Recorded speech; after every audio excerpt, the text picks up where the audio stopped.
I'm your host, Andrew Robson, and today I have with me a friend, a colleague, and a very talented artist from the northeastern United States, Sergio Cuan. Sergio's work, especially with deciduous bonsai, and in particular with Japanese maples, has been very compelling to me in my own practice in what we do at Rakuyo. Sergio, welcome to the podcast. Thank you, Andy. Thank you very much for that kind intro.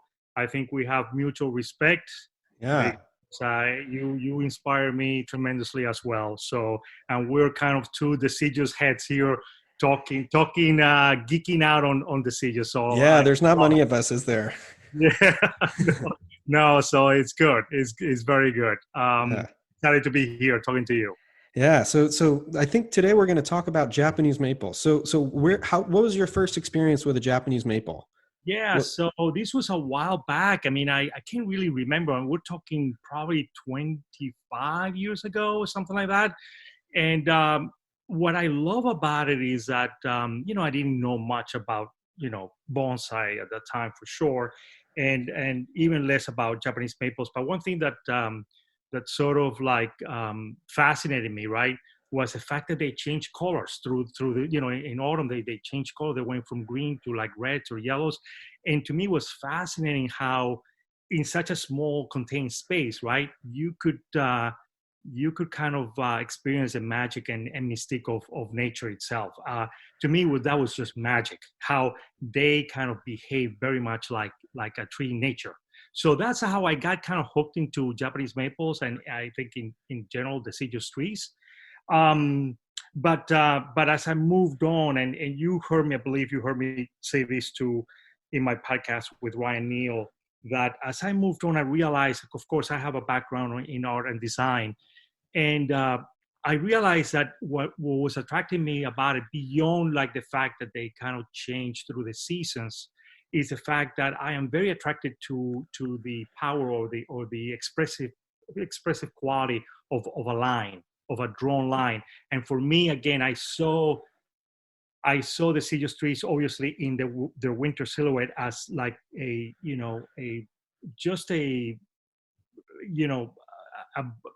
bunch of kind of lines just so sort of coalescing together to make sort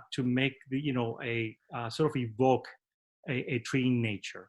So that was really how I became. I said, that's I think that's why I'm really fascinated now as an artist with deciduous trees, much more than conifers. In conifers, I feel like it's more about mass. Obviously, you have, there's the power of line, of course, when you're designing a conifer, but it's more about mass, at least for me, rather than the pure expression of a bunch of lines, again, coalescing together to make this great composition. Yeah. So did you get exposed to Japanese maples through bonsai, or did you have, any experience in your yard, in the landscape? It was mostly, I think, through bonsai. I remember there was back in the day, we're talking, I'm dating myself. This was late 80s. So I went to, there was a store in Manhattan that was selling bonsai. I mean, and if we were to look at those trees nowadays, we would probably laugh, because they were just things just put in a bonsai pot and sold for like hundreds of dollars. But one thing that struck me when I went there, mostly they had Procumbens junipers in that store, and there was this Japanese maple that immediately I was fascinating. I remember it was spring, and the maple, the leaves were red, and to me that just stuck out in the whole store. I was like, wow, look at that. I mean, it was beautiful. Looking back, of course, and I have photographs of that tree. Looking back, it was just right. But at the time, I thought it was like, the end be all for me. So I remember it was through bonsai, to answer your question. It was through bonsai that I became fascinated with Japanese maples. Yeah, interesting. My first experience with Japanese maples, it was actually my first experience, or my first memory of any tree. And so I don't have this deep connection to like an American tree. Like I didn't grow up like growing in the woods or whatnot, but I grew up going with my dad to a a nursery outside of St. Louis called Crabapple Cove, and they had probably one of the best selections of Japanese maples in the United States. So my first memory of trees, I'm a little kid, I'm running around, underneath all these, Japanese maples, and that's a tree that, it's, for me, it's really deeply rooted into my childhood, and it's not a native tree at all, but Yeah. it's a really gorgeous tree. It is absolutely. I mean, absolutely. I think with Japanese maples, you kind of get everything. I think it's the quintessential, and I think it's no coincidence, right? That in Japan, it is, if the king is like maybe the Japanese black pine, the queen is the Japanese maple. Sure. And you get everything with Japanese maple. You get that refinement, you got that detail, you got color, you got bark texture, you have everything in there. Well, whereas with other species, you have sort of maybe the growth or the pattern of the branches a little coarser and stuff like that. But with Japanese maples, you get everything. It's really, to me, it's a quintessential deciduous tree. Yeah, I think it's one of the most elegant plants that we can work with in bonsai. I mean, like you said, the line is hugely important. The seasonality of that it presents is, incredible. But I think it's just such a elegant plant. It's a chance for us to put down our pines that have all this power and mass and whatnot, and play with something a little more evocative, something a little more, dance-like, so to speak. And Yes. so I really enjoy it for that. Yeah, Reason. yeah, absolutely.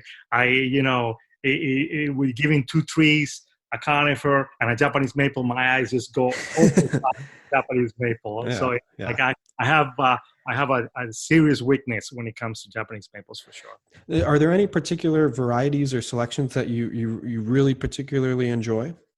Well, there's many, as you know, Andy. But I would say, and I always say this, for me, the straight up green Acer palmatum, right? The standard Acer palmatum, to me, has been the best because it's the most vigorous. It responds great with any kind of techniques that you may apply to it. But there's many, right? You have Arakawa. Arakawa is like absolutely gorgeous. I mean, talking about a tree that you get everything. You get bark texture, you got color, Yeah. not even fine ramification, et cetera, et cetera. So, but I love Arakawa. I love, let's see, there is, oh boy. I mean, there's so many, right? But Arakawa's got to be up there. As you know, I have a Sharps pygmy. Uh, Yeah. funny trees to work with, I got to tell you. Yeah, they're a Um, little peculiar. they're peculiar, absolutely, absolutely. That's definitely putting it in a nice way. Um, What have you found about Sharp's pygmy that's peculiar? What's kind of quirky about that one? well, one of the things that I'm finding out through the years is it does bud back, but it wants to, at least in my experience with I only have one, right? The one Hmm. that you're familiar with that tree. Um, I find that they like to kind of shed some of the fine ramification up closer to the trunk in favor of like the tips. Again, we can argue that that's kind of a common thing Hmm. through all deciduous trees. But Sure. even when you apply partial defoliation, et cetera, to keep everything inside, nice and healthy and stuff, they're peculiar in that sense. They kind of get a little bit weaker, and that fine ramification kind of gets lost, and then you end up with these sort of tips with just the ramification on the tips and nothing in the inside. That has happened to me in a few spots. And so one of the things that I had to do is I treated it very aggressively this year. I let it just push out in the spring, With no and pinching.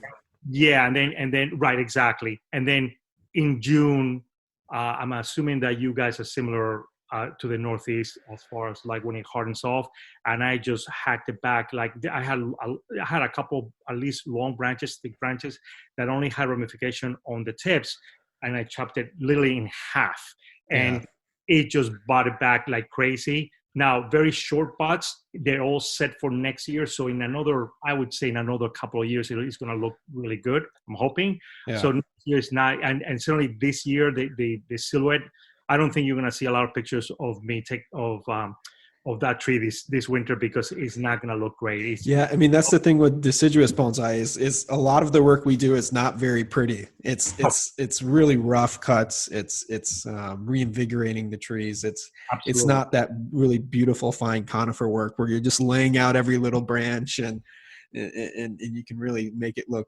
quite nice. It's a very different world. Yes, yes. But I'm curious, Andy, what is your why do you find them peculiar in your experience? Yeah, I think going back to just cultivars in general, I think they can be really challenging to work with. It is as opposed to your typical just green leaf Japanese maple. And that's probably why you favor it and why I favor it as well, is because it's really easy to work with. Yeah. Whenever you introduce a cultivar, it's a seedling selection that's been really modified to produce a certain effect, be it a nice rough bark, a certain color, a weird leaf. And so a lot of those cultivars, they can have very difficult growth patterns to kind of manage. Yes. And so I just find that although a lot of them can be quite beautiful, and there's a few that we use that we really like Shishigashira, like Arakawa, I tend to stay away from them in my practice just because they have very strange growth, and that's hard to deal with on a sustainable basis, 10, 20, 30, 40 years of fine work. Absolutely. I totally agree. I totally agree. And in fact, it is easy to get caught in the whole, because they're so gorgeous, right? You have cultivars that are so strange and so Yeah. beautiful. But I always tell people, particularly those that are starting out and they're just in love with Japanese maples, is like you probably are gonna want to stay away, at least at the beginning, from some of those fancy cultivars Mm-hmm. because to your point, they're difficult. Some of them tend to be weak on their roots. I mean, Yep. I just to give you an example, I bought a really kind of rare. I went to this nursery that is not in business anymore. Maybe about 8 or 9 years ago, and I bought this weird kind of cultivar of very rare Japanese maple, and I bought one at the time. It was really expensive. I got it. It was a small thing, and long story short, I basically killed it by just pruning it, if you can believe it. At the time, I hacked it very much like you would do on a green Japanese maple, right? I was like, Sure. I'm thinking Japanese maple, right? Like I'm not really thinking, oh, this is a weird cultivar. Let me just kind of approach it in a different way. So I went and I just pruned the hell out of it, and didn't do any repotting, didn't do any kind of weird thing about it, just by pruning it, and I killed it. So again, that's probably an extreme. I mean, I since then I haven't had such an experience with a fancy cultivar, but Mm-hmm. I would agree that I mean, bonsai itself, right, as an art, is hard enough. You don't want to add to them on top of that. Yeah. The, you know what I mean? Yeah, You're that's a good point. doubling up on your travels, basically. Yeah, yeah. Yeah, the cultivars, they can be really, really challenging to deal with. And some of them can even be so fancy that they take away from the things that we talked about we love about Japanese maples, like the nice, beautiful line, the elegance. When you get all these crazy leaves or these weird colors, it can just kind of take away from the essence of bonsai. I completely agree. They're almost like too showy and too fancy Yeah. to so I completely agree with you. Yeah. So Sergio, in your deciduous work, something I find really inspiring is that you find these pieces of material. I think you have excellent eye for material selection, and you find these really good pieces of material, these really good bones, and then you totally kind of transform them. And so, would you say that in your practice, are you more building these trees from scratch, or are you taking a nice tree with bones and are you kind of refining that and using that, putting your paintbrush on that? Sure. I would say a little bit of both, Andy. I would say I like to get things that somebody else would have never probably thought possible of developing, right? I like that. I like to kind of sort of reinvent a tree, if you Yeah. will. And that's And not easy to do with deciduous trees too. No, you can agree. You can much easier, I suppose, right? And not to say that that is working with conifers is easy, because it's got its own challenges for sure. But you can transform a conifer. I think and I think that that's the appeal in for a lot of artists, is that you can really transform this. You can be super creative with a conifer. With deciduous, obviously, you have different limitations, but I like to get a piece of material and kind of reinvent it, if you will. And there's all the pieces, for example, that I don't mind buying something that has got good bones, it's got already a trunk, nice body, and just kind of continue on its development. Sure. Not necessarily get something nice and say, I am going to put my stamp on it. I'm going to completely reinvent this tree. Sometimes that is not what the tree needs, right? Yeah. So And you're you using the moment when you get an old tree, you're using the momentum of that tree to build its future. That's exactly right. The momentum is exactly the right word to say. Yes. Yeah. So I just go with that momentum. I just push it kind of forward as best as I can.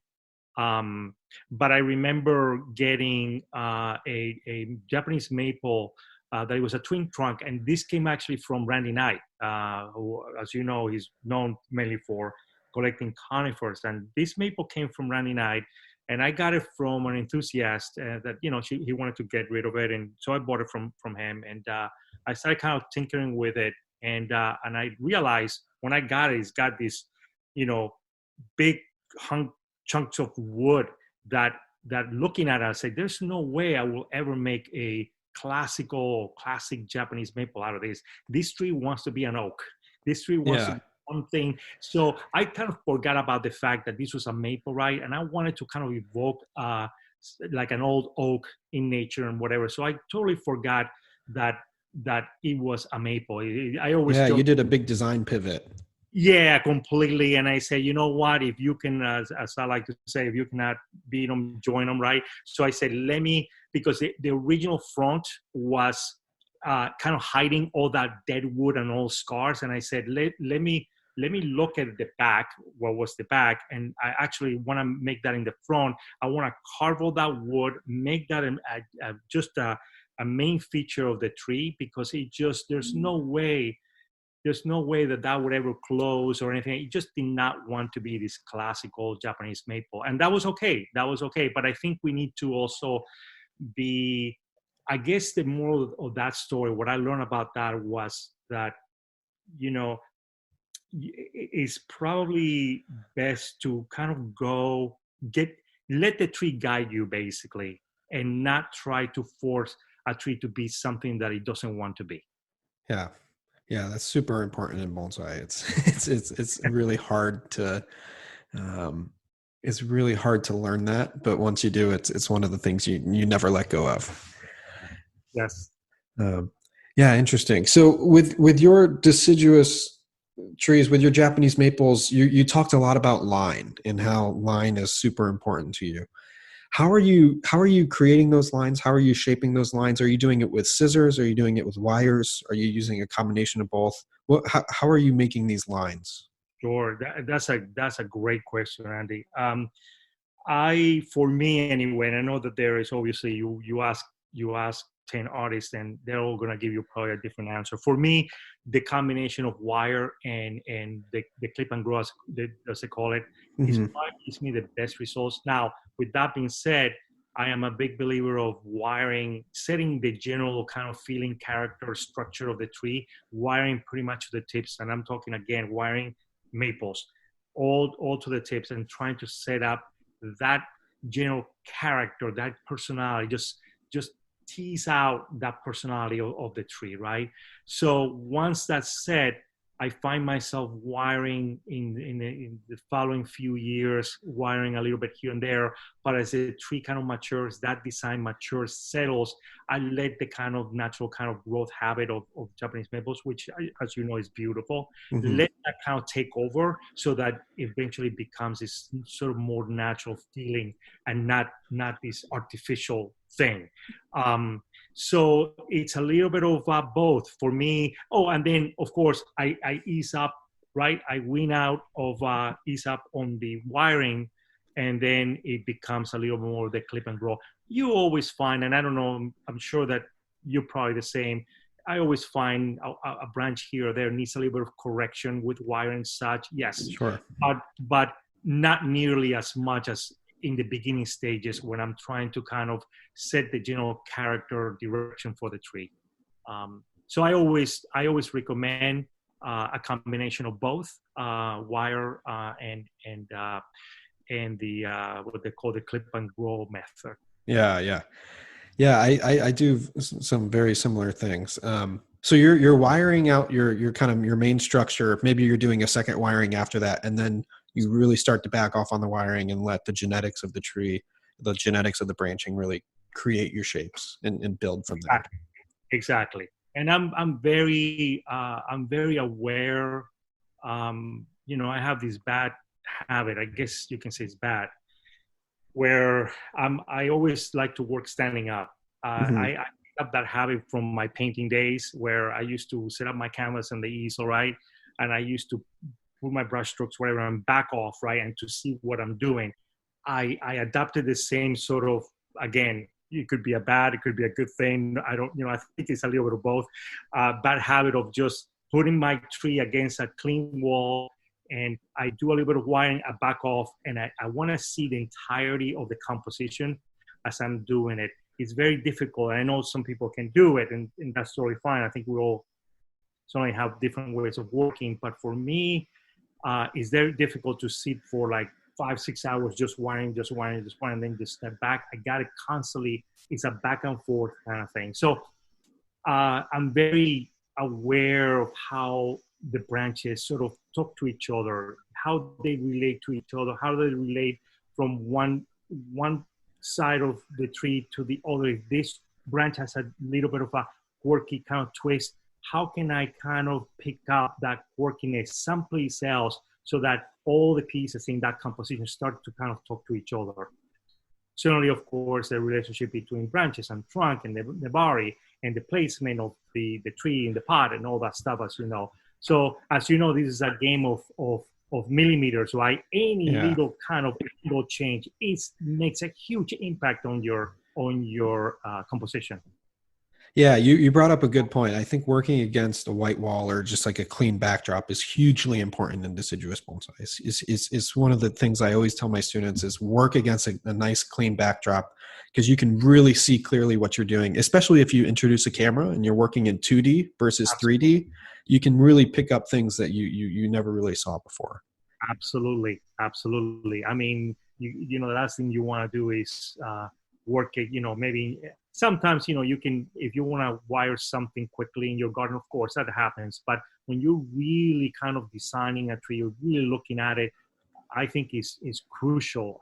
I don't know how some people do it with all this noise in the, behind the background, because you don't really get to see that exact place and that exact relationship between, a branch, a lower branch to an upper branch, et cetera, et cetera. So is When you're wiring your trees, when you're doing in process doing that, did you say that you're bending the branches as you're putting the wire on? So meaning you wire a branch, you bend it, you see how it feels, and then you wire the next branch, bend it, and see how it feels? Or do you wire all the branches and then do it all at the end? For me, I actually have to get one portion of that tree, usually the key branch. Usually that's the one where it gives me, it kind of sets the tone, basically, the aesthetic feel for the entire composition. And I need to kind of feel a certain area and understand, okay, this is where I think this tree wants to go. And that kind of informs, for me anyway, that kind of informs the rest. But I always, and I even, when I do a conifer, I kind of have to have one branch, and usually is that key branch, usually, not always for me, that I have to kind of get it pretty dialed in as far as the design. And then I said, okay, got it. I understand where this tree may need to go. Not to say that it becomes easy, because it's always a challenge, and there's certain spots where, it trips me up and I get a little bit unsure what to do here or there. But generally speaking, I need to have one. I know, and then you can build everything off of that. Exactly. I know that some people just kind of wire the whole thing, and then which is another way of working. But I could never. For me, it's just not in my temperament. I gotta get that one Yeah. just dialed in, just pretty much just so. So what types of branches are you wiring? Are you wiring big branches? Are you wiring things, larger than the size of your pinky? Or are you mostly wiring, small branches? Of course, we're talking about the serious, right? We're And talking about deciduous. Yep. yeah, yeah. On your maples, what size branches are you wiring? Are you wiring the big ones? Are you wiring mostly just the small ones? Well, initially, many times I'm wiring pretty much, maybe not quite to the tips, but sometimes from like the main structural branches to the secondaries to the tertiaries. Or, well, if it's in initial stages, obviously I may not have a lot of tertiaries, not even secondary. So the main branches, yeah, but yeah, I get into like secondaries and when needed, some of the tertiary branches for sure. Yeah, yeah. Yeah, interesting. And are you using aluminum or copper? Uh, I I know that both. That's really the quick answer. Both. Yeah. I, I'm using more and more the aluminum. Here's the thing for me, and I know that aluminum is softer, right, and it's a little kinder on the tree, etc. Plus, it's gotta just because of its strength, you gotta use thicker wire, which that means a bigger surface area, which means less biting in because when you use the finer the wire, the quicker it's gonna bite in. So Right. I'm aware of that, but the problem for me is that when I have I have this European beach that I wire last year, and I wire with usual aluminum wire. It's all black, right? But it's such an eyesore for me. Looking at this tree, and all I see is this black wire going all around the tree, and for me, it's a little bit of a jarring aesthetic kind of thing that Yeah. sometimes I like to go to copper because I use finer. The copper disappears a little bit more and it looks more beautiful. But I understand that the problem with copper, and I'm sure that you've experienced that, is that it will stain the bark it would leave a mark there. And that's a So big that's consideration for wintertime when all the leaves drop off. That's a big exactly consideration. exactly. So I wrestle with that, to be honest with you, Andy, because I'm like, I know I'm supposed to be using aluminum, but aesthetically I'm like, anyway. And of course you have the biting in because it's got a smaller surface Yeah. area, etc. Certainly I've been using an aluminum, but the non-dyed aluminum, the non-painted, just a straight, silver colored aluminum wire. Oh, Um, really? and Okay. I find it really, really helpful for a few reasons. It's a little less jarring, the Sure. black against like the white twigs, but also I can really see it a lot more clearly. And so when when the tree's full of leaves and I need to remove the wire, the black tends to blend in a little bit, and the aluminum is like I know right where it is, and I can see it and get it off. And so I really like it. It's something I've done in my practice lately, and it's I think it's a game changer. Yeah, I may have to resort to that. That sounds like maybe is the way to go also. But you're right. You want something that doesn't blend in, right? Because I mean, once the tree has all those leaves, it's tough. It's tough. Yeah. I think you get them all, and there's always a little piece. There's always that little piece that's still on there. Yeah. Yeah. Oh my gosh. Do you use a lot of guy wires in your practice? Sometimes, not as much as maybe other folks, but yeah, definitely sometimes they're very, very useful to use guy wires for sure. Particularly if you want to feel like I'm going to put a lot of torque in the branch, you kind of bend it. Yeah. I go for more of a guy wire kind of thing than resorting to actually wiring the branch itself. And have you ever tried, when you're wrapping the wire, have you ever tried coating it in either like a florist tape or paper towel or electrical tape or just something? Sure. I usually resort to the florist tape. Okay. Like green, right? For me, it's very easy to kind of wrap it. Yeah. I mean, I'm pretty proficient with that. And yeah, I definitely do it, especially for branches that I want to put a fairly good pressure into it that I know. As you know, it kind of buys you a little more time. I always say to folks, don't think that this is put it on and forget it and leave it and forget about it. Basically, it's like Yeah. you be very careful because it will bite in. It just buys you a little more time. And of course, in the process, it protects the bark and all that good stuff. But yeah, so I use florist tape. I've never used paper and I've never used tape. I'm fascinated with the. I don't know if do you use that stuff too? Do you? I was at a client's working a few days ago, and he didn't have any florist tape, so he pulled out some electrical tape, and we tried that, and it didn't work, super great, but I think it was better than nothing. I mean, when it, because it's so kind of sticky, like it wouldn't get a nice kind of contact to the wire, and so it created these like little ridges. So I like the florist tape because it's a little stretchy. It just wraps on and has really nice contact onto the wire. Exactly, it's got a little bit of tacky, right? It's got a little bit Yeah. of stick to it. Yeah, it's really nice. It's nice stuff to use.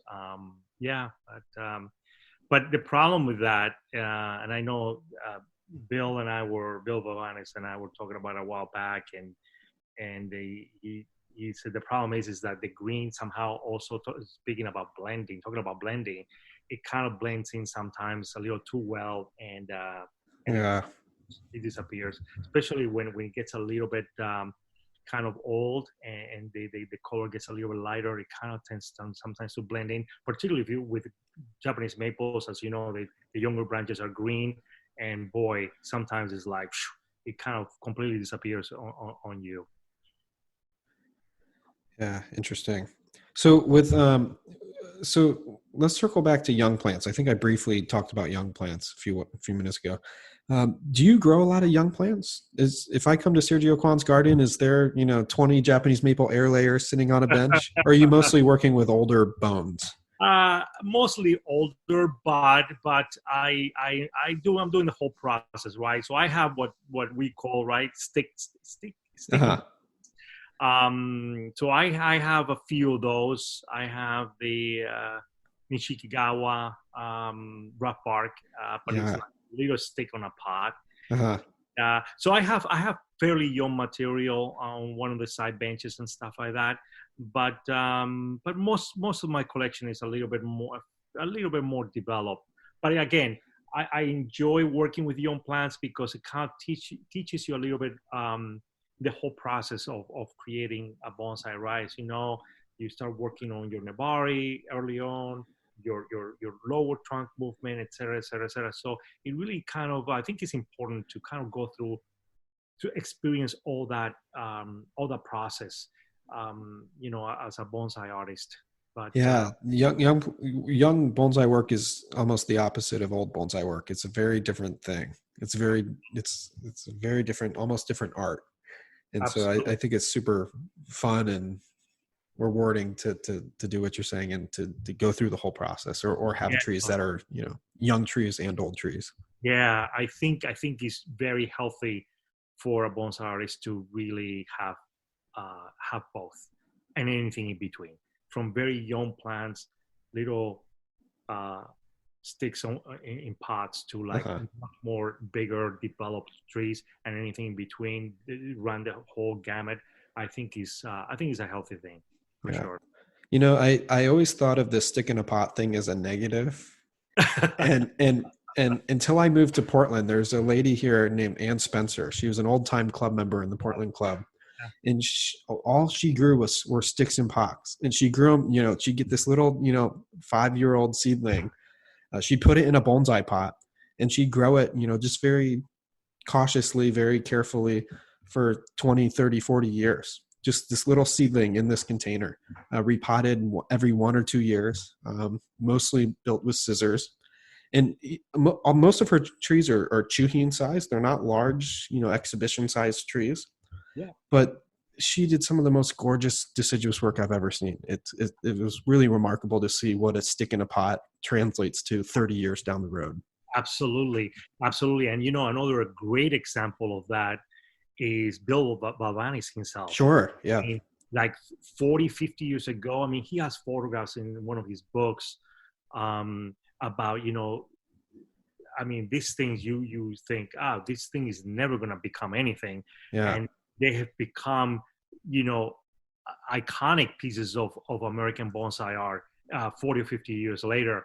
So it's really remarkable. I mean, that to me is always incredibly inspiring to see how a little thing in a pot became through the years this beautiful thing. To your point with Ann Spencer, is it's amazing. And as deciduous trees, as we in the deciduous game know, is a long game, right? This is Yeah. a it's a marathon. It's not a sprint, as you well know. So, Exactly. it's you're in for the long haul here. Yep. Yep. But it's really nice when you get to the finish line. Totally, It's absolutely. Of course, if you're still alive, but yeah. Sure. yeah, but yes, But even the process can be the really, process really is exciting. beautiful. It's absolutely beautiful. Yeah. It's absolutely beautiful. It certainly teaches you patience. My God. Yeah. My God, because what's weird about me is that I admit that I am one of the most impatient people that you would probably want to meet, and I'm like, what am I doing bonsai? I'm very impatient. I want to get a tree and looking just beautiful in like 2 months. Of course, we know that that's not happening, right? So he has taught me to really slow down and just taught me patience. That's what Yeah. it is. And I have to look 5, 10 years ahead, and and it's not always easy for me. I'll be honest, but yeah.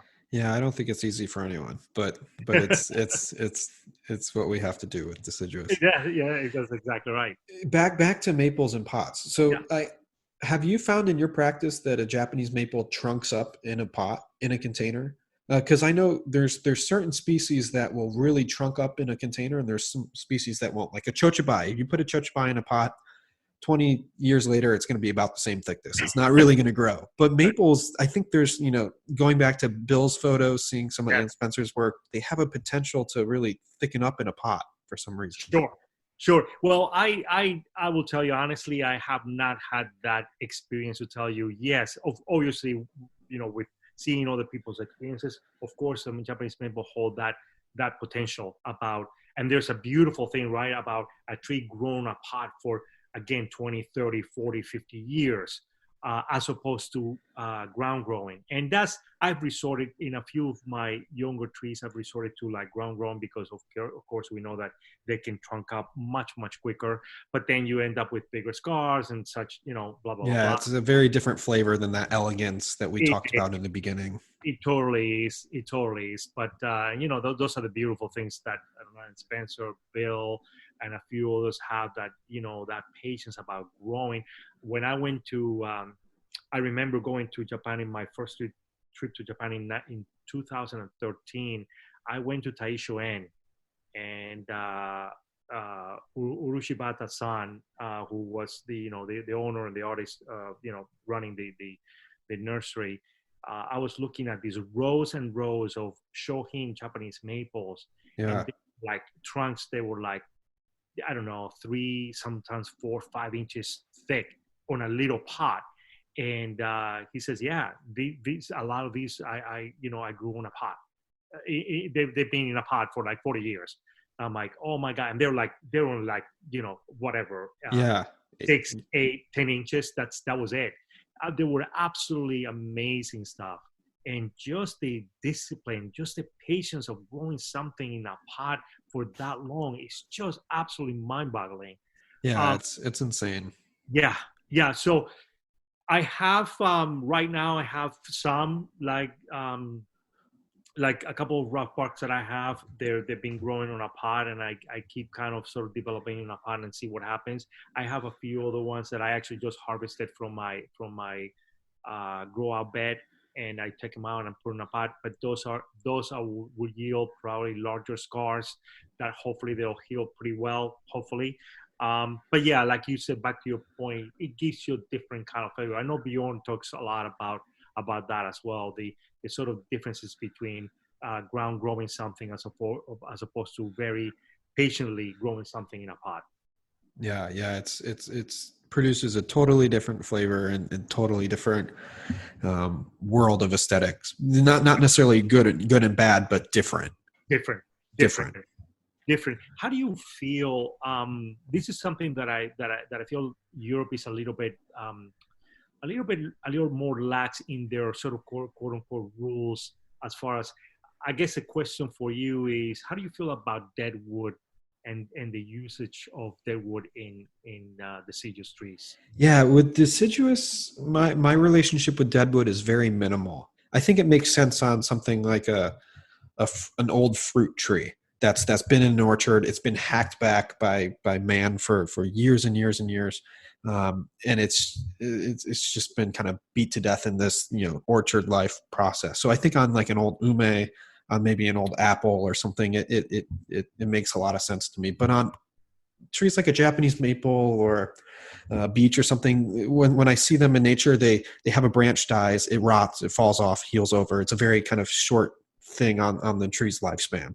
And so I think, you can definitely see, trees that are 1 in a million that, have maybe this really weird rotted beauty to them. But most trees that I think we look at, they forego the deadwood, especially with deciduous. So what do you think? I think in limited cases it makes sense, but It's not a permanent thing, right? That's I think that's kind of what your point being. It's not a permanent thing. That's why it's not like with like a Rocky Mountain juniper or anything else like a spruce.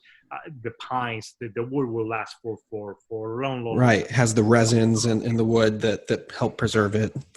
Exactly. So how do I feel about it? I do. I agree with you. I think when it comes to things like Japanese maples, I don't think that they, for me, as much as I want to be open and lax, if you, in a certain way about rules per se, because this is an art, right? So sometimes I want to apply a little bit of flexibility. But when it Sure. comes to Japanese maples, the only example is the one that I talked to you about a little bit a while ago, about the one from Randy Knight, that there was no other way to salvage that tree, but really make it look like an oak, right? Yeah. So, but other than that, I really shy away from buying material, at least these days, that material, when I mean specifically Japanese maples, that have any kind of, you know, sort of dead wood or anything like that. I have a large multi-trunk Japanese maples that originally came from Japan, was imported from by Doug Paul, owner of the Kenneth Collection. Anyway, long story. In the importation sort of process, a fourth trunk, which I would imagine it kind of split lower and it made for a 5-trunk tree. I can imagine Japanese having a 4-trunk Yeah, tree. that's a bad number. That's a bad number, exactly. So I'm imagining that fourth trunk probably split very low, creating a 5-trunk. But anyway, so a large trunk on the left side of the tree died off. And so, and it's a large scar. It's a big tree. I think that scar is probably about 4 or 5 inches wide. I mean, Wow. Yeah. it's big. So I had to, when I purchased a tree, from another enthusiast. He's actually John Beerley, who is in Pennsylvania. He got it from the Kenneth Collection. Anyway, so I bought it from him about 3 years ago, and I noticed that the tree was doing very well, but that callus was not rolling over the scar basically. And I thought it was very odd to me that it was not. It was almost stagnated in that area, and I'm like, well, when I started picking at it, the whole area, the entire wood, was completely rotted away. So that explained why the vascular layers were not kind of rolling over that scar. So I had to clean that entire area, right? I filled it with, I put in 2-part epoxy. Okay. Just filled it up. And Something now, like JB Weld or it's something like actually, that. it's called, I can't remember the name of the brand, but I got it in Home Depot. It's kind of like woody or something, but there's many different products, right? So I feel the whole area. I know in Japan they use concrete, but I think that this 2-part epoxy, in my experience, works just as well. and or better, I would say. And now it's kind of rolling over. But going back to the deadwood, part of me was like, oh, maybe I should just carve it all out. But that it had no place in that design. So Yeah. I'm forced to close that wound as best as I can. Otherwise, that tree is not going to have the value I think that it should have. So when it comes to Japanese maples, I would say there's no place for deadwood. However, with oaks, with even the linden that I have that I originally got from Mirai, it's got one hollow area in one side that actually feels right for that tree. Yeah.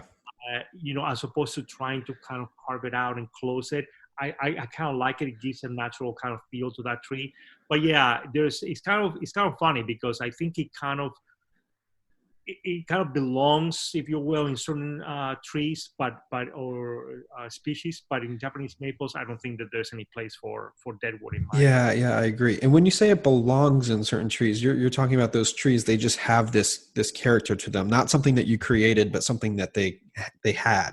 Sure. And that's something that we can just live with. I think it's a very different story when you're taking like a Japanese maple, which has nice kind of smooth bark, and you take a power tool and start, carving in and trying to create those features. They're very, very difficult to do well, I think. Very difficult. And again, it's just not a tree that calls for that kind of, because again, we're talking about a somewhat delicate, feminine, if you will, quality to it. It's got very refined, and all of a sudden you're hacking and you're creating this deadwood that kind of belongs more on an oak, for example, right? That it has this rustic feel to it, wild feel. So yeah, I think that there is a place for deadwood in deciduous trees, but certainly not at least in my opinion in Japanese maples. Yeah, I totally agree. There was a tree, I think it was last year or the year before, and it was at one of the European shows. I don't think it was No Landers. I think it was Bonsai San or one of the exhibitions. It was a Japanese maple, and it had tons of deadwood. It was twisted like a juniper. It had almost everything that I love about a Japanese maple. It had almost the opposite of, and it was such a striking piece. I mean, I never conceived of a Japanese maple like that before, and when I see those pieces, I really enjoy the contrast to my aesthetic versus what I see, because it really makes me question. It makes me, it kind of positions where I want to be with my aesthetics a little more. Sure. If I'm only seeing trees that I like, then it's, I'm not really learning anything. I'm not really thinking. But if I see something so contrary, so left field to what I'm used to, it can be really striking. It makes you think, right? Absolutely, I agree. Have you seen the tree?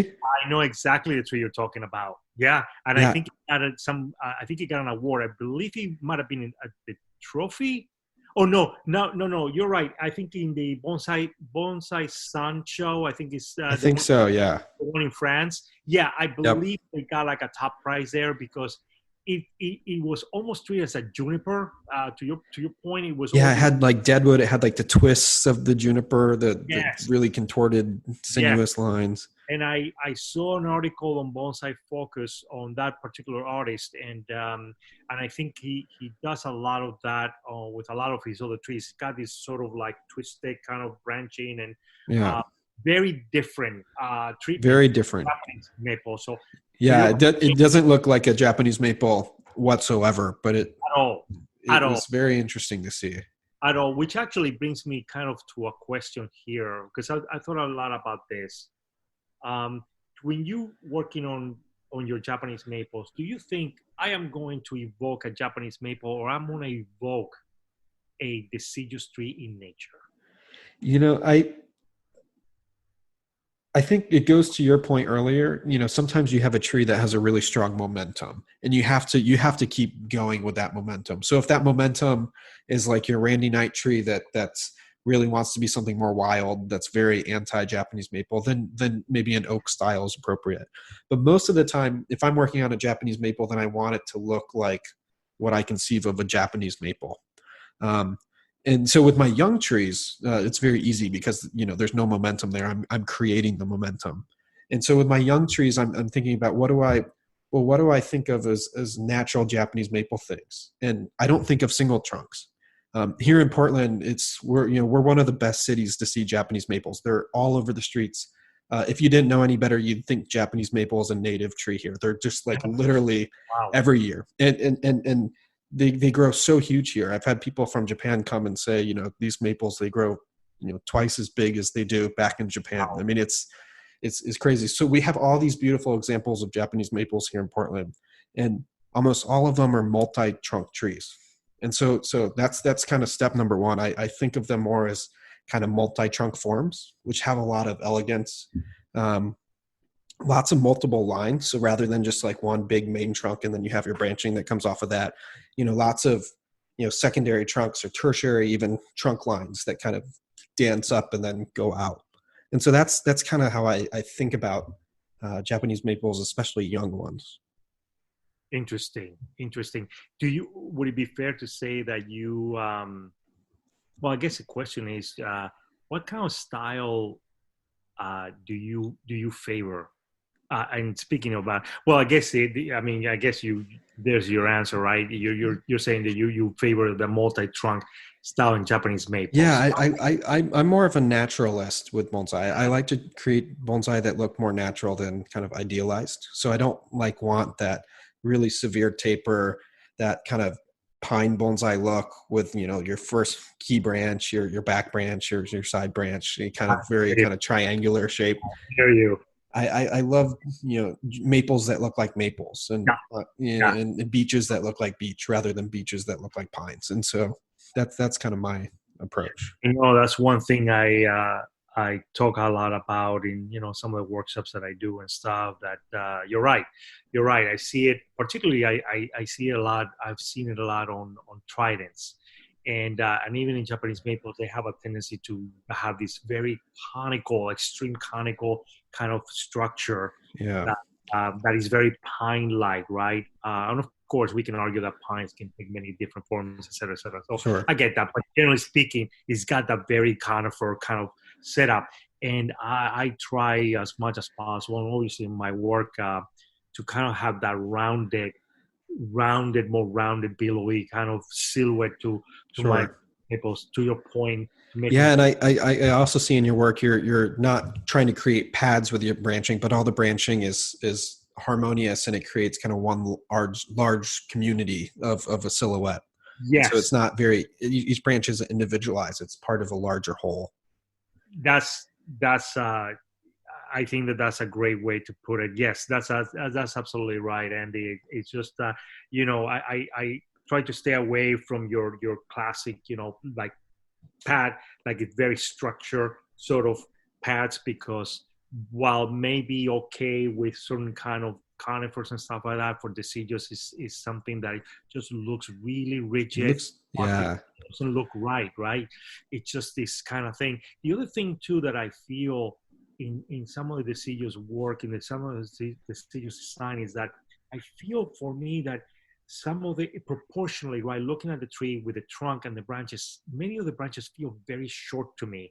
I like to get those lines a little bit more longer, a little bit elongate those lines a little bit to get that gracefulness, and then start building my silhouette. I see trunks, proportionally speaking, right? The trunk and the branches are very, very short in proportion to the trunk, and then the tree does not feels almost constrained in a way. It feels a little bit odd to me.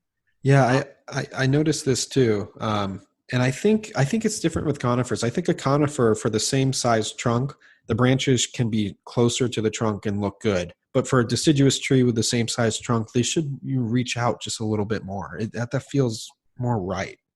Yeah, feels a little more softer. Feel more Yeah. relaxed, perhaps a little bit more. Yeah, because otherwise they kind of have a tendency to look a little bit.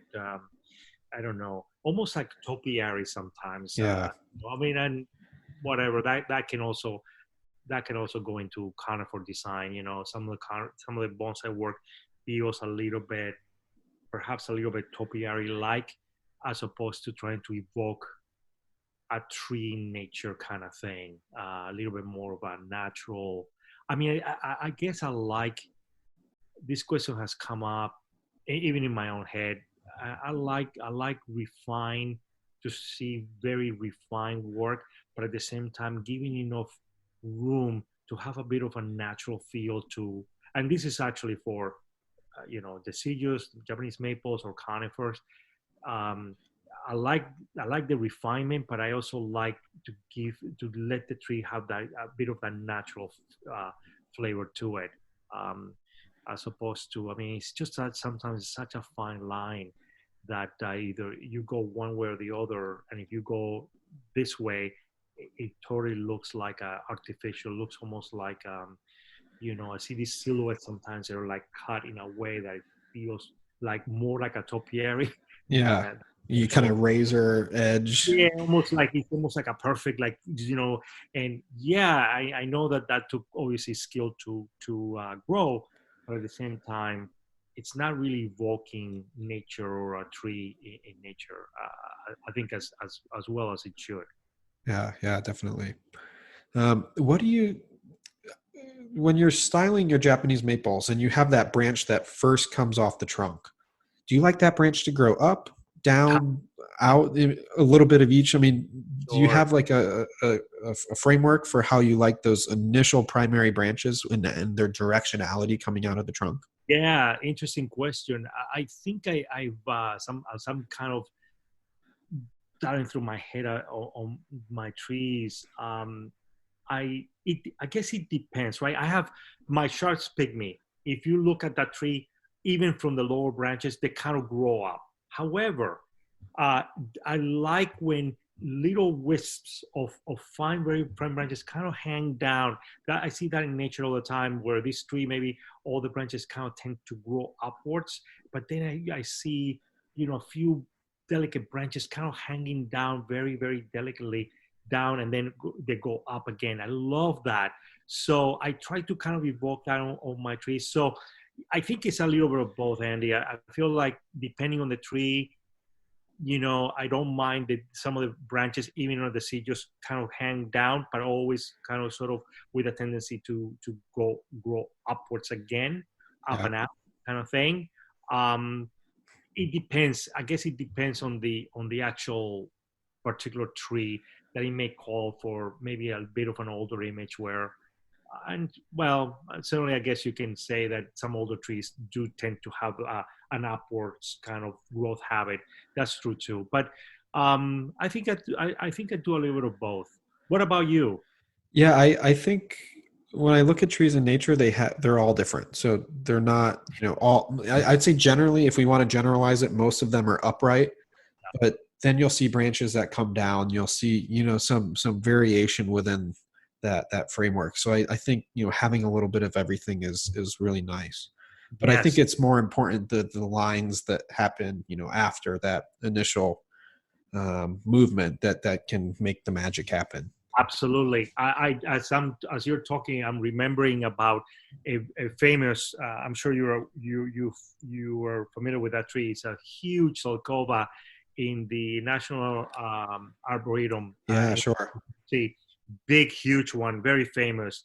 And I was talking to the curator Michael one time. This was last year, and there was one I remember that the whole, obviously, as a broom style, most of the branches kind of grow a bit upwards and stuff like that. And there was one moment that I saw a little delicate branch just kind of hanging down and just breaking that silhouette, not making it perfect, just hanging down. And I said to Michael, whatever you do, I would not cut that thing off. To me, and to me, that really almost, and I know it sounds weird, I was telling him, to me, that makes a tree. It Yeah, makes it look so natural. It was something beautiful that the tree just did by itself. They didn't even wire it that way. It just sure. hung down and said, please, I would not even touch a branch. It's absolutely beautiful. I love moments like that when it happens because again, obviously we see that in nature all the time. Yeah, sure. When you're wiring a Japanese maple, do you think the lines that you create are different than the lines maybe in a beech or a trident maple even, or Yeah, that's a good are point.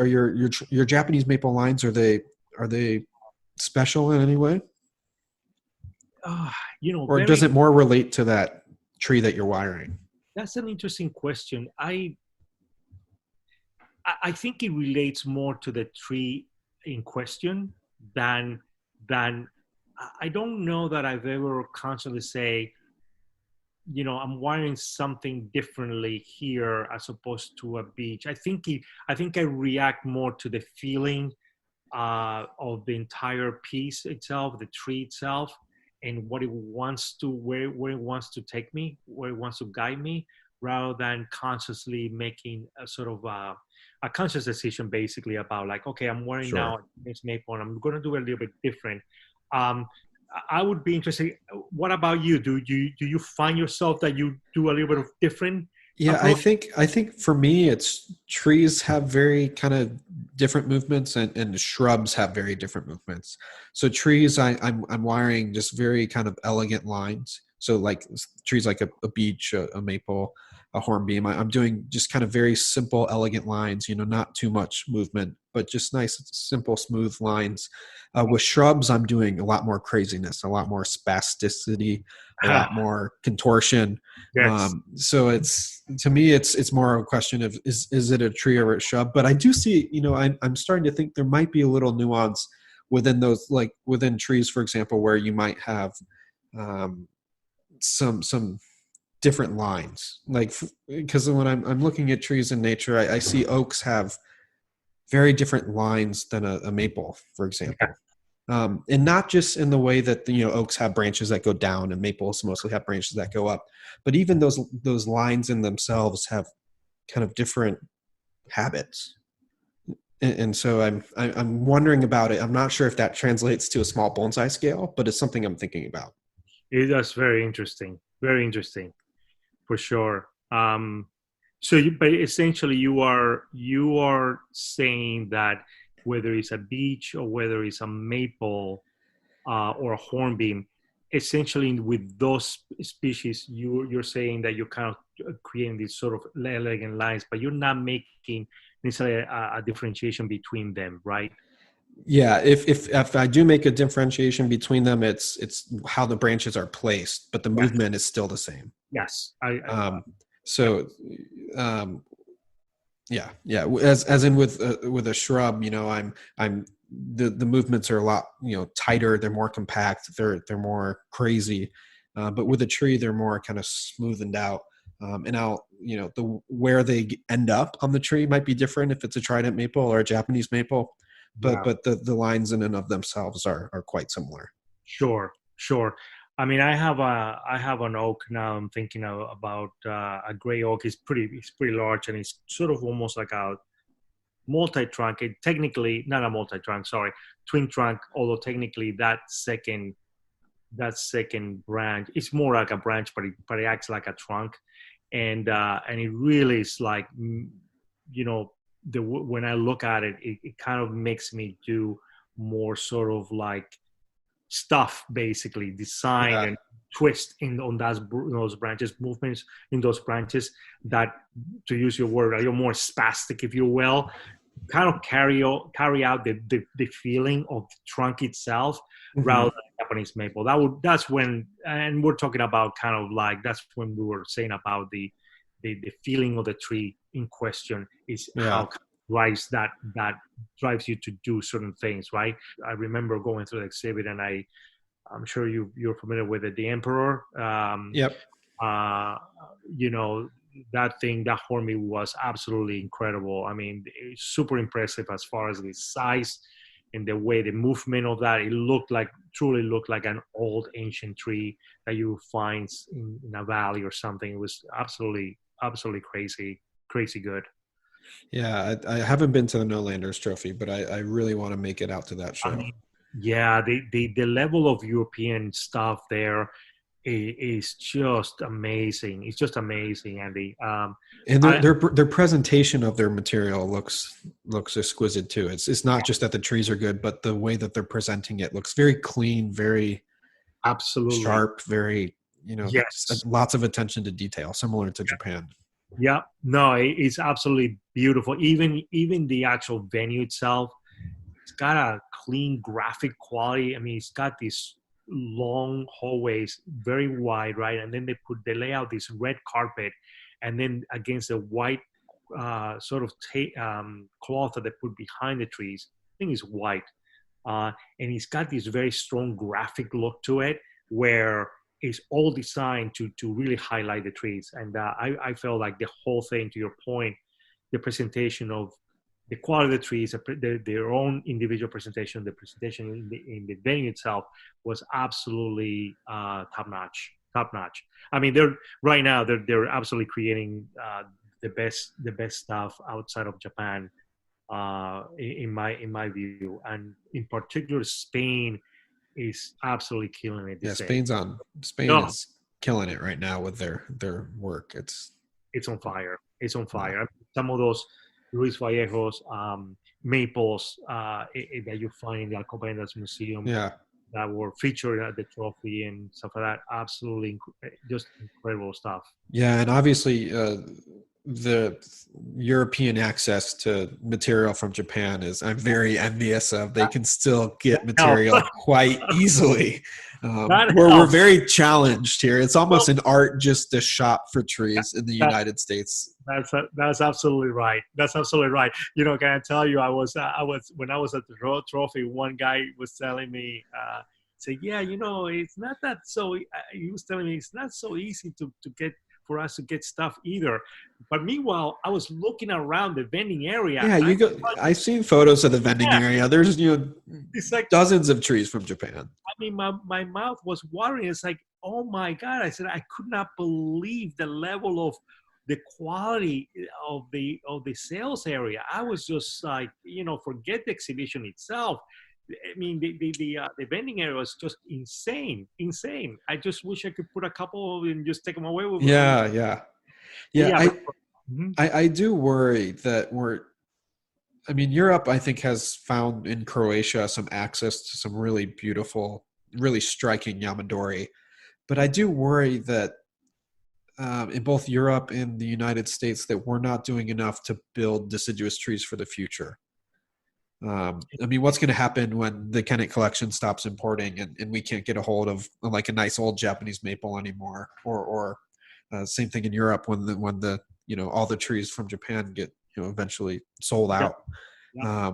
I don't see enough people playing with air layers, playing with young trees to meet the demand, and especially lately the demand is growing really, really strong for deciduous. Yes. I don't see a lot of people doing the work that Ebihara did, Oishi did 20, 30 years ago to start out this wealth of material. Yeah, that's a great point. That's a great point. Not enough of people kind of growing young material for the future, which I think is an interesting point, and I think that that there should be also more concerted effort by someone, to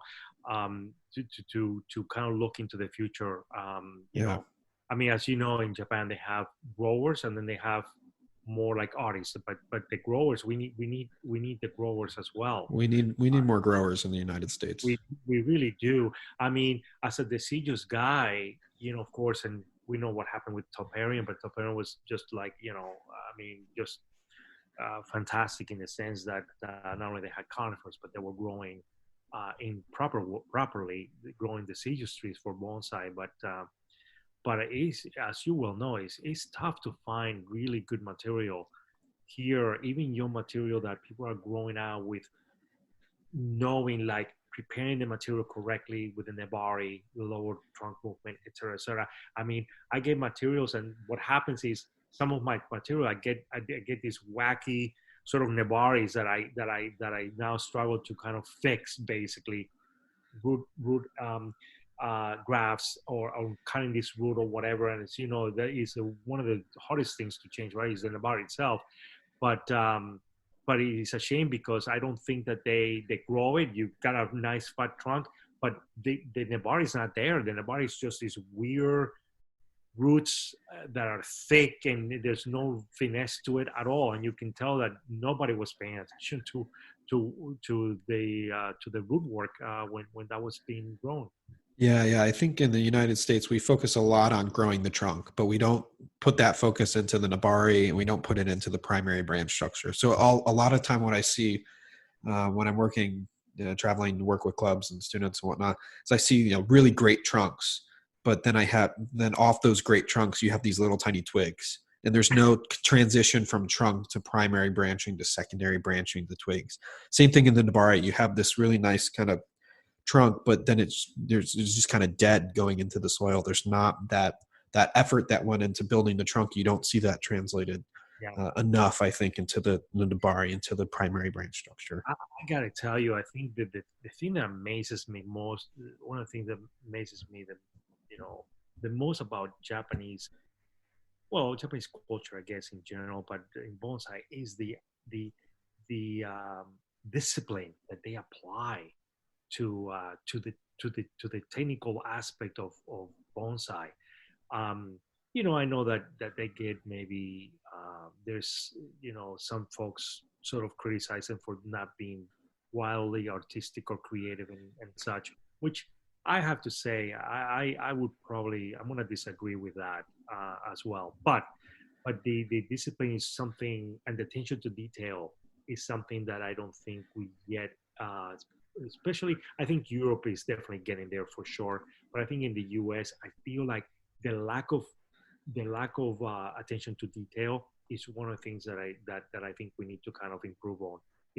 Again, in my humble opinion, that's kind of what I'm seeing. That and also discipline. I mean, if you're gonna do bonsai, and I realize that some folks want to just do it as a just As a hobby. Yeah. exactly, and that's fine. That's fine, but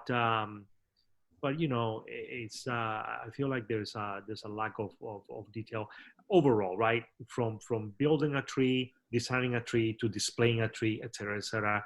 I think that lack of detail is missing. I think we'll get there. I think US, as you know, I mean, we got folks like you yourself, young people that are coming into the scene and really changing the game. Well, of course, we have Ryan and we have Michael, and a host of other Bjorn, but which is exciting. It's very, very exciting to see. Yeah, it's an exciting time to be in It really bonsai is. in America. It really is. There's a It lot really happening. is. Yeah, absolutely, absolutely. And I mean, it's definitely exciting. And I think it's that you guys are just really changing the game and upping the game too, for sure. So. In that sense, it's really exciting. I mean, I mean, you can only look at the nationals itself, right? Like a few years ago. Yeah, the national show has improved tremendously in just a few years. Yes, yeah, absolutely. You can see it right there. Um, so again, very, very exciting. Very exciting. Going back to we started to talk a little bit about growing Japanese maples.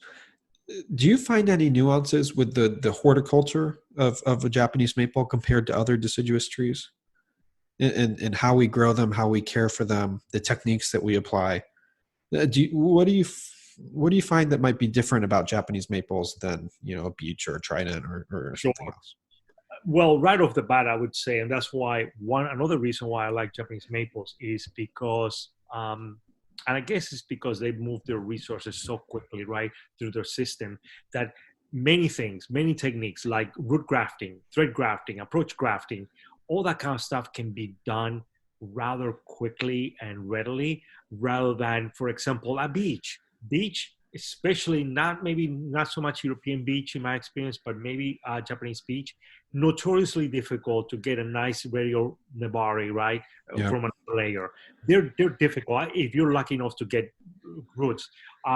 If you're doing, it's just a slower process with hornbeam, with Japanese beech, even with elm. I find it fairly easy, but just to put in perspective, I did a thread graft on a big Yatsubusa elm, actually that came from Mirai about 3 or 4 years ago. That thread graft took me a full year before it actually took, and he's taking well and he's doing great. Japanese maple, a thread graft, you can do it for the most part on average. You can do it within a growing season. So that I would say that right off the bat is how fast, how quickly you can do some of those techniques in Japanese maples as opposed to something like Japanese beech. So much easier done for sure. Yeah, I've definitely noticed that in your work. It's really fun to go to your website and see the transformations, in maples that you've started working on in 2015, and by 2017 it looks, totally different, and by 2020 it's this really transformed, beautiful, piece of sculpture. And so it's fun to see how fast that they can transform once you're putting that attention to detail into them. Yeah. I mean, speaking of that, yeah, to your point, Andy, there's some trees there that within 2 years, right, almost looks finished, right? So that is really satisfying to see, because in 2 years, I mean, 2 years is nothing bonsai.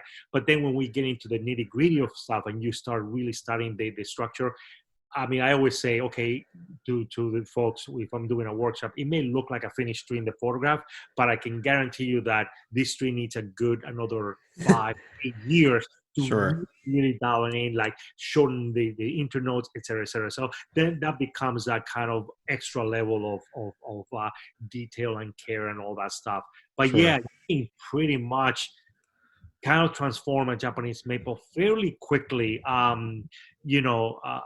opposed to, again, like a Japanese beech or a hornbeam that a little bit slower. Certainly slower when it relates to like techniques such as grafting.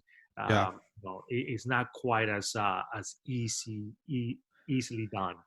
Yeah, yeah, I've noticed that as well. I've tried to do some throw grafting on a Japanese beech, and it is just a totally different process Was than a that, Japanese maple. how was that for you? Yeah, it about half of them took, and the ones that did take really didn't settle in until 2 or 3 years down the road. Yeah, So it's just totally different it's process. amazing how, and I guess that's why, when we cut the Japanese maples, right, we prune them in the spring, they bleed like crazy, and it's insane how much they just like drip, while you cut a Japanese beech or a hornbeam, and they don't. I mean, at least in my experience, they don't do that. But it's kind of crazy to see this slow cut branch, and they just like almost like a Yeah, dripping down. It's like, oh my god. yeah. I tried not to do very much pruning of maple in the wintertime, just because they're so notorious for bleeding. It's strange. I mean, we have such a short window from when the leaves drop and fall off. There's about 7 to 10 days to where you can prune that maple and not have bleeding. But after 10 days, or 11 days or something, it's a short window. But there's that kind of fine line where they just start bleeding and they won't stop until they start leafing out again. Yeah, it's kind of, yeah, it's pretty crazy how that happens. Yeah. Yeah. I want to ask you about a few techniques. Are you pinching your Japanese maples in the spring? The new I, growth, you're pinching the center shoot? I do pinching. Obviously, I'm pinching on more developed trees, Sure. uh, and so I pinch it, right, just to kind of stop that growth. And I've even resorted to defoliating, just, or at least taking partial defoliation, or sometimes full defoliation, for example, on the apex. Certain trees, and I know that Japanese maples are pretty notorious for that. You let it, if the apex starts getting too strong, before you know it, it's going to completely ruin your fine ramification. They'll get all thick and kind of sort of stubby and whatnot. Yeah. So you have to kind of, you gotta have to weaken and slow that strong parts off, right? But so I do pinching.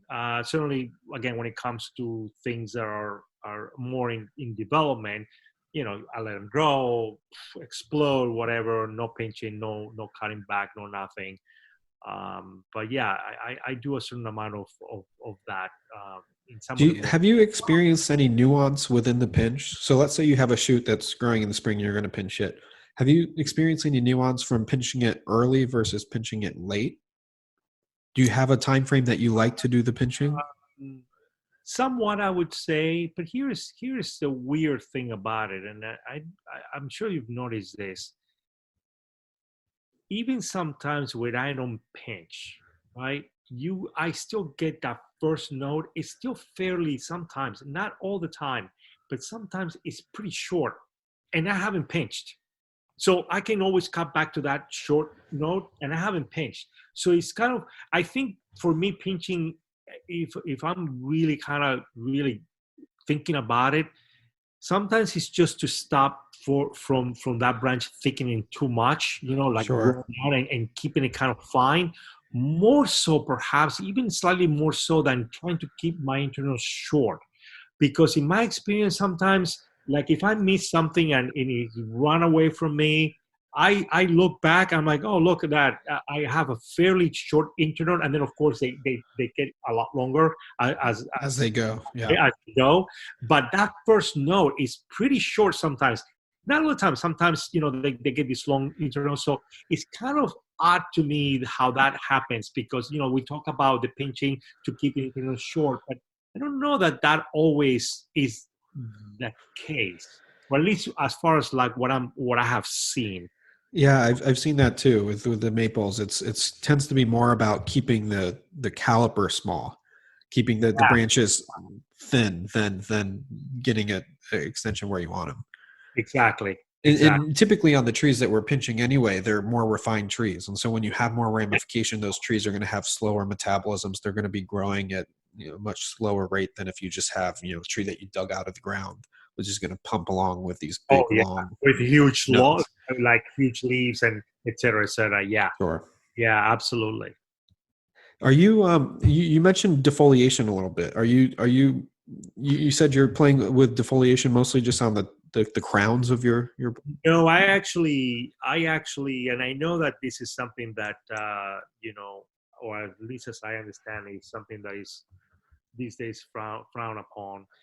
But I will admit I do full defoliation, complete defoliation on Japanese maples.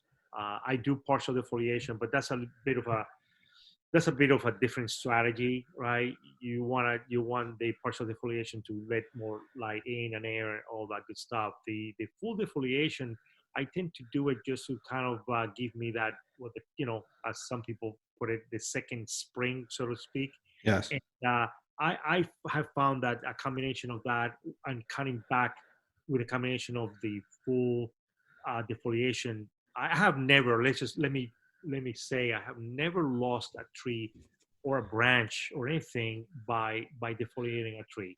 I always say though that you have to know your tree. You have to be careful, because you can seriously, sort of damage a tree to a point where you may kill it. Yeah. Um, but if I see the tree that is nice and strong, I don't hesitate in full defoliation, and I can. That's how I've been able to kind of increase my ramification in such a short period of time. But again, I know that it is highly debilitating to the tree, so I have to. It's not something that I You have go to read the energy of the tree and make sure it can really have sustain to. that. I always put that kind of caveat to people. I don't want people to think, let me just defoliate it. And of course, is a strategy that you want to apply, a technique that you want to apply a specific cases. You don't want to just have this young thing. I'm like, I'm gonna defoliate it. No, there's always a time for that, right? Like Sure. anything else. So, but yeah, I don't like to go around saying, yeah, just defoliate. And I put a huge caveat there, because I don't want people killing their trees, needlessly, just because they don't know their tree probably as well as they should. So, but yeah, I do the full defoliation. And do you do this on, like, assuming all your trees are healthy and strong, do you do this on all your trees? Do you do it on your young trees, your old trees, the refined trees, the thin trees? Which ones are you doing this on? I would say not on the young trees, very young trees. No, never. I let them kind of do their thing, grow. I need caliper, I need this, I need that. That's so. I let them do their thing. No pinching, etc., etc. What I may do though in those early stages, here and there, I may do partial defoliation, which again doesn't stop so much the growth, lets the air and light in. Sure. Um, for the most part, is that the point where I need I have the basic branch structure, but I kind of need the tree to kind of just go to the next level as far as the amount of ramification it has.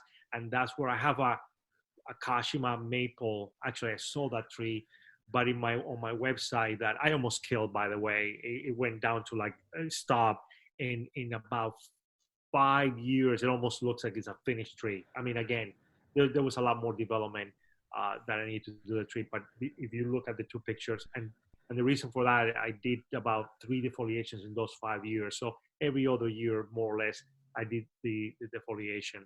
So you're not doing it every year. You're kind of letting I'm not the tree right. kind of stabilize and gain Exactly. some strength again, and then you're Yeah, coming in and exactly. And of course, on more developed trees that are really more highly ramified, I don't do any of that stuff.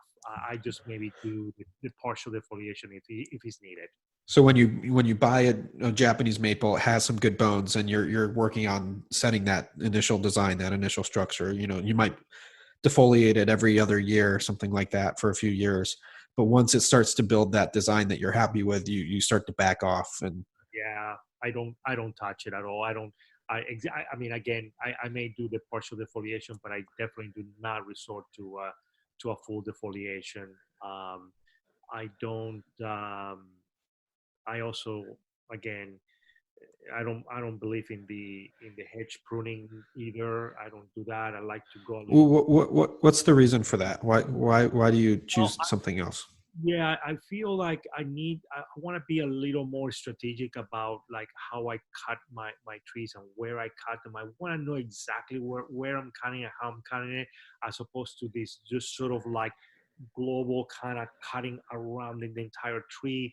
And yeah, of course you're gonna get back budding, but I feel like, You're kind of letting randomness decide where the tree's going to regrow rather yeah, than being there's very I suppose you can argue that there's maybe you might get a naturalness out of that, because you're kind of leaving it up to like the tree to kind of figure out where it's going to bud back. But the problem is, again, from what I've seen, is that you can get like the coarse tips. yeah.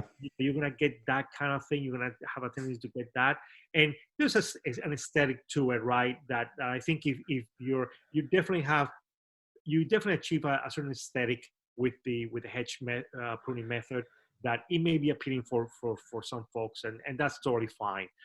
For me, I like to go a little more, perhaps, strategically, if you will, a little more carefully into each section and knowing exactly where I'm cutting back. Obviously, it takes a lot longer, but I get the results that are more, perhaps more appealing to me. Yeah, I couldn't agree with you more there. Yeah, well, we talked a lot about Japanese maples. Do we miss anything, or any closing thoughts about maples? I'm I sure there's more to talk about at It's some time. probably, yeah, we can be here for a whole week, Andy. Totally geeking out on Japanese maples, but yeah, no, I think we cover a lot, and hopefully folks that are listening to this will enjoy it. And again, you mentioned this. One closing thought I would say is the how exciting it is that I see the tide turning as far as deciduous interest in the U.S. Um, Obviously, the conifers will never go away, and Sure. they should not, right? But there is a real interest, a lot of interest in deciduous work these days in the U.S., which is very, very exciting, very exciting. Yeah, I think we tend to want what we can't have, and so until Randy Knight starts pulling off these highly ramified Japanese maples from the mountains, it's Exactly. Sign me up. But yeah. yeah. Until that somehow starts to happen, it's a really intriguing process to get an old refined deciduous tree, and it's something about your work that I've really admired is you're finding some trees with good bones, and you're just building on that momentum and really putting some beautiful design into them. So Well, thanks for coming on the podcast, Sergio. It thank was you great to so much, have you. Andy. Thank you so much. And it was, again, I'm honored that to be in your podcast, and it was a lot of fun. I really enjoyed again geeking out with you on the serious stuff. Great. Well, hope to talk to you again soon. All right, Andy. You take care. Thank you so much. Take care.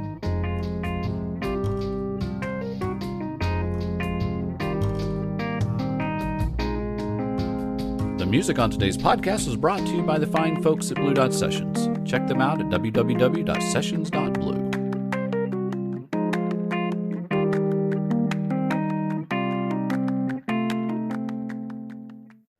You're listening to, let's try that again.